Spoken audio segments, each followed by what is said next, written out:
তেল পাবো কিনা তাও সঠিক বলতে পারতেছি না। অটোমেটিকলি বলতেছে যে তেল দেওয়া যাবে না, তেল নাই, শেষ। এটা কোন ধরনের ব্যবহার? তেল নিয়ে যাচ্ছে এখান থেকে, ঘুরে আবার পিছন থেকে আসতেছে। এখন ঢাকা ব্যাক করতেছে, আমার তেল দরকার অনেক, আমাকে দিচ্ছে 200 টাকার পেট্রোল। এই 200 টাকার পেট্রোল দিয়ে কি আমি এখন ঢাকা যেতে পারবো? এখন যেহেতু এইটার কারণটা সৃষ্টি হয়েছে, দেখা যাচ্ছে অনেকের ট্যাঙ্কি যারা এখানের দূরে লং ড্রাইভ না করবে তাদের ট্যাঙ্কিতে তেল থাকা সত্ত্বেও তারা তেল নিচ্ছে। এখন এইটার কারণে আমরা ভোগান্তিতে পড়তেছি। এখন আমরা ঢাকা থেকে আসছি, আমরা ঢাকা ব্যাক করতে পারতেছি। এখন যদি রাজপথে যাই, মাঝপথে যাই, আমার তেল শেষ হয়ে যায়, তো তখন আমি কি করব? একটা ভোগান্তি না?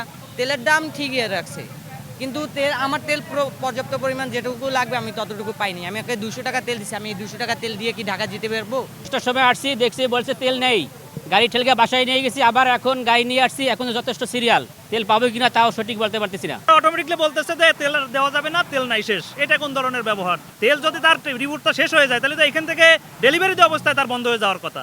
কিন্তু ওনারা দুইজন চলে গেল, ভিতর থেকে একজন এসে বললো ভাই তেল নাই। এটা কোন ধরনের ব্যবহার? এটা তো কোনো কথা হইতে পারে না। যে কোনো কথার একটা যুক্তি আছে, লজিক আছে। আমি আসছি প্রায় 1 ঘন্টা হয়ে গেছে, 1 ঘন্টা প্লাস পিছনে, ওইখান থেকে আসতে আসতে এই পর্যন্ত আসছি, যে ওদিক থেকে এনাদের মনিটরিং ভালো নাই। কারণ মনিটরিং থাকলে আপনার মনে করেন অনেকে তেল নিয়ে যাচ্ছে এখান থেকে, ঘুরে আবার পিছন থেকে আসতেছে, এগুলো ওনারা দেখে না। কিন্তু যখনই ওনাদের দেখাইছে এখানে লোকজন যে ভাই পিছনে ঘুরে নিচ্ছে, এইখানে তেল দিচ্ছিল যে দুইজন, এই দুজন বলতেছে ভাই লোকের গ্যাদারিং বেশি, তেল বন্ধ করে দাও। তেল নিয়ে গেছে, আমাকে তো তেল 200 টাকা তেল দিচ্ছেন, সামান্য 200 টাকার তেল কি হবে ভাই? 200 টাকার তেল তাও দিচ্ছে না, তাও বন্ধ করে দিচ্ছে। এর কোনো কথা? তেল দিতে দিতে যদি শেষ হয়, এখানে ওনাকে লোক বললো যে লোকজন ডাবল করে নিচ্ছে, উনি সেই অবস্থা করে বন্ধ করে দেন, তেল ডাবল করে নিচ্ছে। আমরা সিরিয়াল সকালে আধা ঘন্টা রোজা রয়েছে, এনকার তেল নাই। এর কোনো কথা ভাই? কোন এতক্ষণ দিছে, যেই বলছে যেই দেখছে ডাবল করে এনকার তেল নাই, তেল নাই, এর কোনো কথা না ভাই। বন্ধ হয়ে যায়। আমরা তো মেলাক্ষণ দাঁড়ায় রয়েছি সিরিয়ালে, যারা নেছে তাকে ধরেন। এই ভিতরে তেল সবাই পাইছে, এবং যেই এক ফিরে লোকেশন বলা হয়েছে যে তেল দুইজন 2 ফিন্ডিতে আছে, একজন 2 ফিন্ডিতে আছে, তারপর হঠাৎ করে তেলটা বন্ধ করে দেওয়া হয়েছে। তো আমি বললাম, আমার টাকা দিছিলাম, টাকাটা আবার ব্যাক দিয়ে দিয়েছে।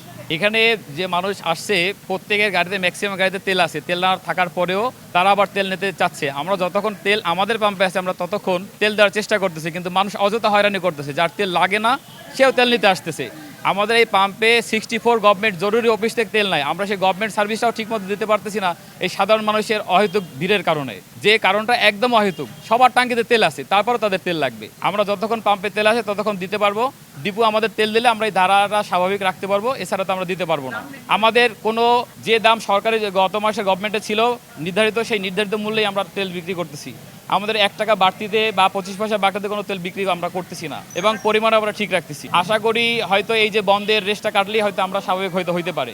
ডিপো এখন বন্ধ আছে, যে বন্ধ ছিল বন্ধ এখন খোলা আছে, তো আমরা আজকে তেল পাই নাই। আমরা আগামীকালকে যদি তেল পাই বা তারপরে যদি তেল পাই চাহিদা অনুযায়ী, তাহলে আমরা হয়তো স্বাভাবিকভাবে রাখতে পারবো বিক্রি।